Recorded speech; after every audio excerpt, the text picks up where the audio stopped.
He says, how can we stop bad habits? And you stop bad habits by not doing them. And specifically, how can we stop looking at women, not lowering our gaze? First of all, by learning the beautiful names of Allah.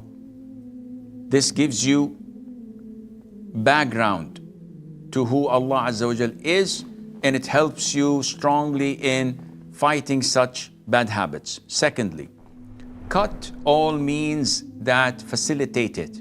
So most likely you're not sitting on a cafe in Amsterdam drinking cappuccino and watching the people walking by, because it's expensive to pay 3 or 4 euros for, not 3, for 5 or 8 or maybe 10 euros for a cappuccino. What is this?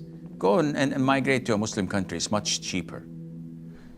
You are most likely involved in watching haram stuff on your mobile phone, on your PDA, on your iPad, on your TV screens. So you have to cut these means.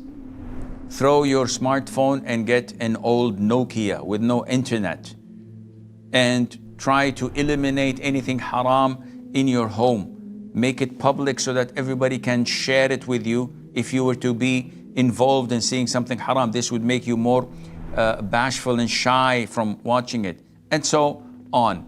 Don't free mix. Try your level best to lower your gaze. Don't socialize with the opposite gender, and try to get married as soon as possible.